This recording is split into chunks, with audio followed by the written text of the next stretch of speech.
Kompas Petang kembali bersama saya Cindy Permadi. Saudara, polisi menangkap pelaku yang mengganti plat mobil milik Cristiano Tarigan sesaat setelah ia menabrak mahasiswa UGM Argo Eriko Afandi hingga tewas pada Sabtu dini hari.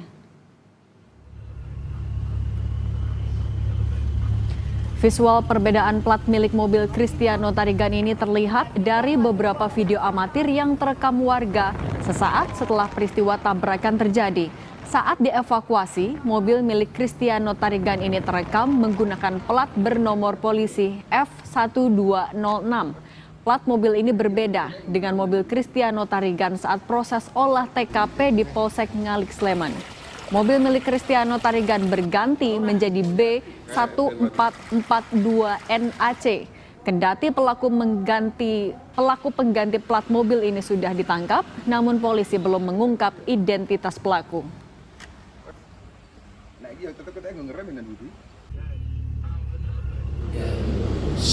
Pada saat kendaraan sudah diamankan, tanpa diketahui oleh petugas, ada yang mengganti plat nomor tersebut menggunakan plat nomor B1442NAC. Kami sudah dalami dan kami sudah amankan pelakunya. Kita sedang melakukan pemeriksaan dan pendalaman dan akan kita proses terkait dengan mengaburkan upaya melakukan barang bukti. Sejumlah mahasiswa UGM memberikan dukungan kepada almarhum Argo Eriko saat acara wisuda program sarjana UGM pada Rabu 28 Mei 2025. Sejumlah wisudawan dari Fakultas ISIPOL UGM memasang sebuah kertas yang tercetak foto Argo dan menunjukkannya di atas podium saat menerima ijazah. Catherine Valencia Pangestu dengan predikat cum laude. Karena memang beritanya sangat shock. 11 tahun ayahnya di 2014 dan sekarang 2025 yang harus kehilangan anak saya.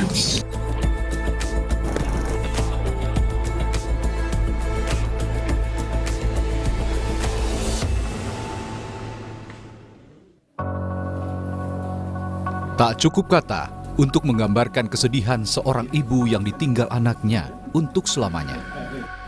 Melina, ibu dari mahasiswa UGM Argo Eriko, ingin keadilan. Ia menolak damai dan meminta penabrak anaknya diproses hukum. Pihak UGM juga memberi bantuan hukum kepada keluarga korban. Apapun yang sudah dilakukan oleh pihak pelaku, yang intinya adalah pihak keluarga itu sudah mengikhlaskan, tetapi proses hukum harus tetap berjalan supaya kebenaran menjadi hal yang dapat diperjuangkan. Intinya pihak keluarga mengapresiasi itikat baik dari pihak pelaku bahwa beliau dari keluarga sudah mengikhlaskan, ikhlas lillahi ta'ala, tetapi proses hukum tetap berjalan supaya keadilan tercapai. Sekali lagi Bapak, tidak ada intimidasi ataupun tekanan-tekanan yang diarahkan kepada ibu maupun keluarga. Tersangka penabrak Argo yang juga sesama mahasiswa UGM kini ditahan di Polresta Sleman. Polisi menyebut hasil dari olah TKP tak ada upaya pengereman yang dilakukan tersangka hingga terjadi tabrakan di Jalan Palagan Sleman pada Sabtu dini hari.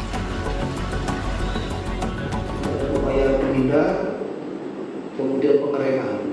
Rem itu dilaksanakan setelah nabrak. Ini yang berikutnya memang dimungkinkan yang bersangkutan ini lelah, ya, karena aktivitas yang bersangkutan ini dari pagi sampai malam itu full. Jam 20 dia biliar.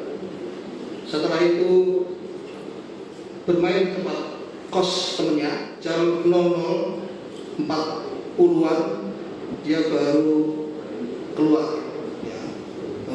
dan terjadi kecelakaan pada jam 1 itu. Kasus kecelakaan mahasiswa UGM ini juga jadi sorotan karena dugaan plat palsu tersangka Cristiano Tarigan saat mobilnya terlibat kecelakaan dengan sepeda motor Argo. Pakar hukum pidana dari Universitas Jenderal Sudirman, Hibnu Nugroho menyebut, dalam pengusutan kasus plat palsu yang digunakan Cristiano Tarigan, polisi harus mengidentifikasi asal dari nomor palsu yang digunakan pelaku. Dari nomor yang khusus menjadi tidak nomor khusus. Artinya kalau itu nomor khusus berarti ada keluarga tertentu, kan, Pak. Ini yang harus kita lihat dari subjek pelakunya. Dengan demikian dari nomor khusus berarti dari keluarga tertentu. Nah, ini saya kira untuk menghindarkan seandainya kita berpikir negatif, seandainya ada alternatif, mungkin tidak seperti yang dibayangkan oleh masyarakat bahwa harusnya sekian gitu. Nah, itu sebenarnya tidak terjadi, tapi paling tidak untuk meletakkan ini sebagai masyarakat biasa. Polisi sudah menangkap terduga pelaku dugaan plat palsu, meski belum mengungkapkan identitasnya. Tim Liputan, Kompas TV.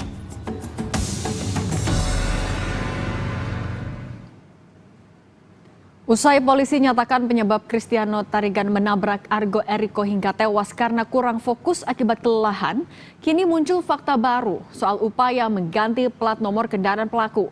Meski hingga kini polisi belum umumkan siapa sosok yang dimaksud. Kita bahas bersama kuasa hukum UGM, Heribertus Jakatriana, dan mantan Kabar Reskrim Polri, Komjen Purnawirawan Susnodo Aji. Selamat petang semuanya. Selamat petang, Mbak. Pak Jaka, Selamat petang, Pak Susno. saya mau ke Anda dulu Pak Jaka, tapi UGM sudah dengar soal fakta baru ada penggantian plat nomor ini? Ya, ketika hari Rabu kami mendampingi pihak keluarga, salah satu hal yang ditanyakan oleh pihak keluarga itu adalah terkait dengan perbedaan nomor polisi. Yang ini dijawab langsung oleh Pak Kasat Laka Polres Sleman, AKP Mulyanto, bahwa betul telah terjadi pergantian itu. Dan pada saat itu dinyatakan kepolisian itu sedang diselidiki internal oleh Propam. Siangnya ketika ada ekspos di Polres Sleman, itu disampaikan bahwa ada kejadian baru yang ini sudah diketahui siapa pelakunya dan sedang diselidik dan dimintai keterangannya. Jadi itu juga yang menguatkan yang disampaikan oleh pihak Polres kepada keluarga korban. Sehingga korban mengerti dan menunggu proses selanjutnya terkait dengan penggantian plat nomor ini. Tapi kenapa sampai ada Propam juga Pak koordinasinya? Ya, karena ada kecurigaan bahwa ini kan ada di penguasaan polisi. Sehingga terjadi perbedaan nomor polisi dan lain sebagainya. Informasinya supaya ini bisa diketahui siapa yang melakukan, apakah dari anggota polisi atau pihak lain. Ternyata pihak lain selain dari pihak kepolisian. Itu ekspos yang disampaikan oleh Pak Kapolres ketika sorenya setelah kami ketemu dengan pihak keluarga. Sehingga proses itu masih berjalan dan kita melihat dan menunggu perkembangannya. Oke, Pak Susno, tersangka sudah ditahan juga, kemudian muncul fakta baru ada penggantian plat nomor. Kemana Anda membaca arah kasus hukumnya selanjutnya setelah ini? Baik, perkara kecelakaan lalu lintas sepintas adalah hal yang biasa ya, karena sering terjadi. Namun untuk yang ini agak luar biasa, karena terjadi sesama mahasiswa UGM. Kemudian yang kedua terjadi malam hari, jam 1 malam ya, lebih kurang. Nah, ini kemudian terjadi juga penggantian plat nomor. Nah, ini harus diungkap semua. Diungkapnya apa? Mungkin ada sesuatu hal di balik kejadian itu. Apa yang harus diungkap? Pertama, hubungan antara korban dengan pelaku. Adakah hubungan lain selain sesama mahasiswa? Apakah saling kenal apa tidak? Kedua, harus diungkap juga. Mengapa tersangka dalam ini tengah malam atau larut malam masih berada di luar. Dia kan seorang mahasiswa. Itu dari mana? Kemudian perlu juga diselidiki tentang keterlibatan apakah ada pengaruh obat keras, apakah ada pengaruh obat terlarang, apakah ada pengaruh minuman dan lain-lain. Itu harus diungkap semua. Yang berikut, mengapa sampai tidak terjadi bekas rem gitu? Tidak ada upaya untuk menghindar. Nah, apakah itu disengaja? Apakah itu hanya kelalaian? Nah, ini harus dibuktikan. Ada teorinya dalam ilmu lalu lintas. Nah, ini harus diungkap. Nah, termasuk juga tentang nomor palsu. Nah, nomor palsu itu yang mana? apakah nomor yang waktu dipakai kendaraan itu kecelakaan, apakah nomor yang baru ditempel, yaitu nomor Bravo ya, B, apakah nomor Foxtrot F yang palsu. Nah itu cara ngeceknya gampang. Caranya kan dilihat dari BPKB, dilihat dari STNK. Karena mobil itu pasti ada BPKB-nya, pasti ada STNK-nya.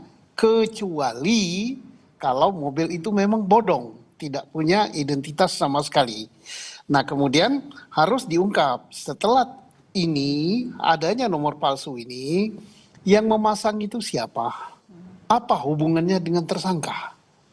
Dan tujuannya untuk apa? Gitu. Ini kan akan mengungkap misteri-misteri yang belum terjawab. Nah kemudian saya pribadi ikut berduka cita kepada keluarga atas meninggalnya saudara korban, yaitu saudara Argo ya, Argo Eriko. Berduka cita yang mendalam, semoga arwah diterima sisi Allah. Amin. Kemudian saya sangat menghargai bahwa upaya apapun juga sangat dimaklumi, tetapi proses hukum berjalan. Oke, Pak Susno, tapi bisa saya tambahi?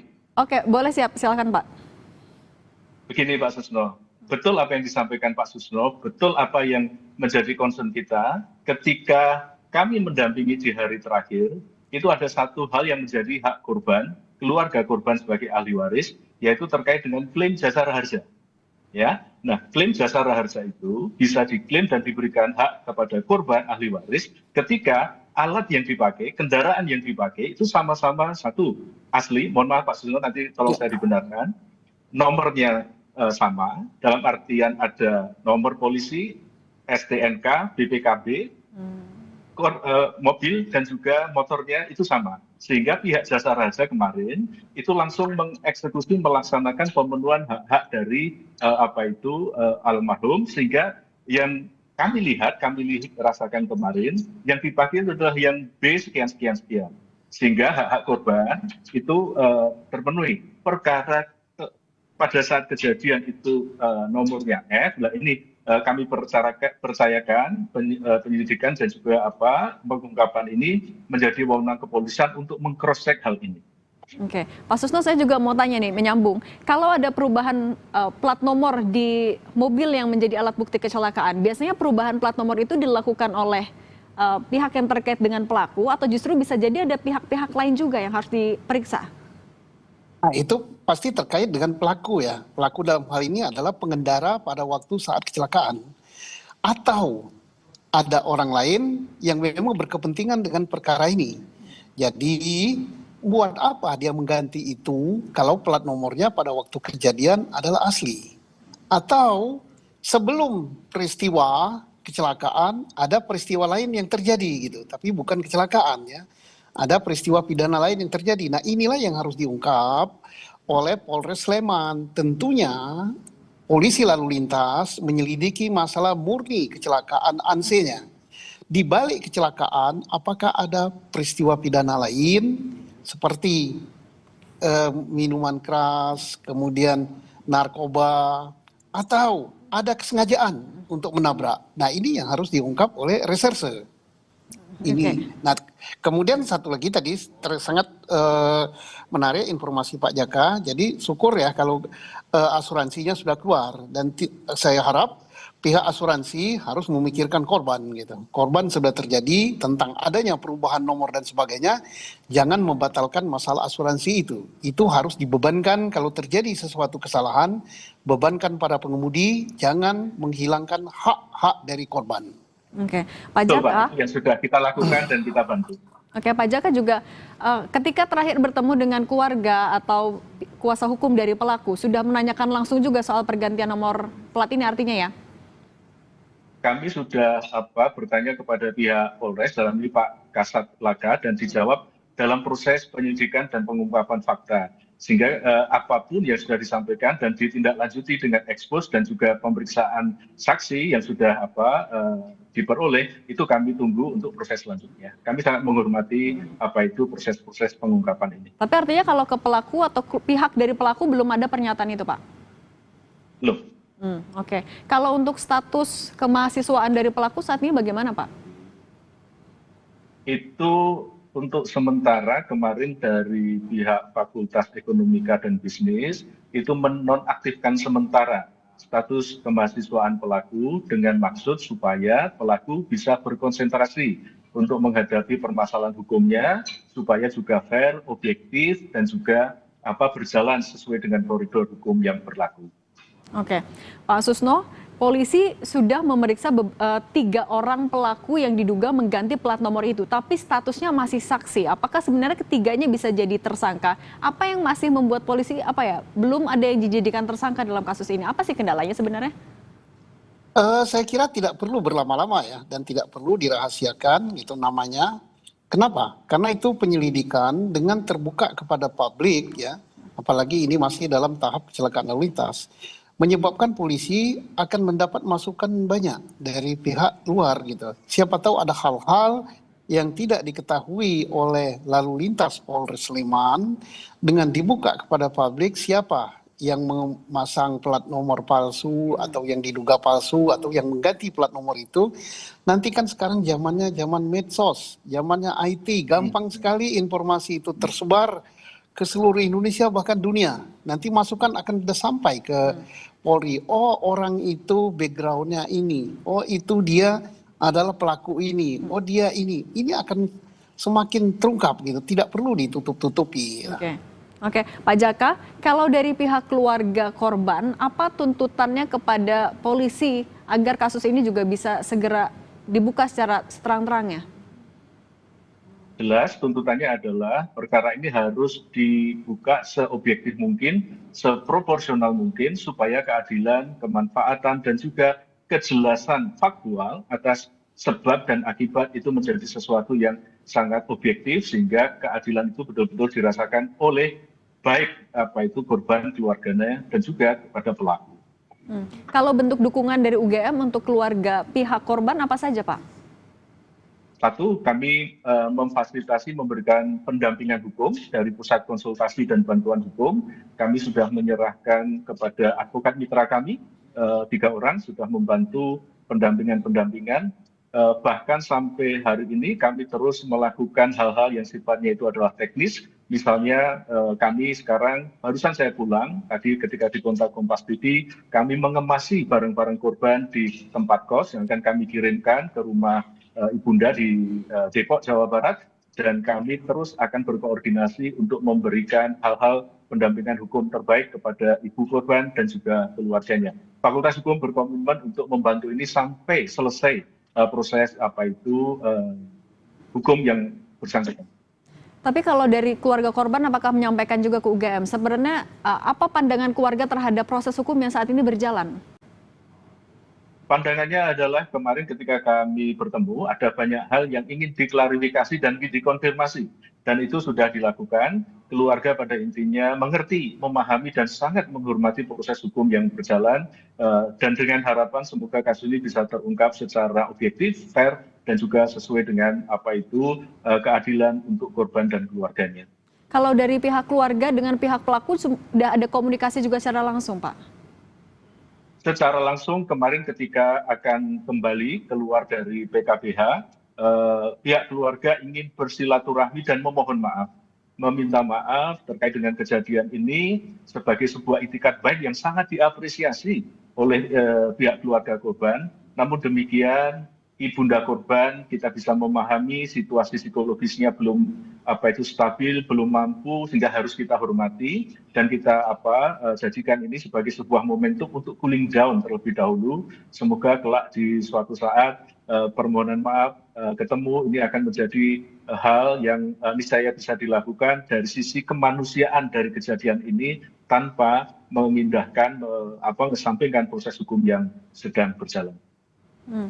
Pak Jaka, juga ketika kemarin hari Rabu ya bertemu dengan polisi untuk identitas 3 orang yang mengganti plat nomor ini, apakah disampaikan secara gamblang identitasnya? Oh tidak, belum. Karena pada waktu itu kan pagi sampai siang, kami bertanya terkait dengan penggantian itu dan dijawab bahwa sedang dilakukan upaya penyelidikan oleh internal di Polri, oleh Propam, dan juga rentetan itu kan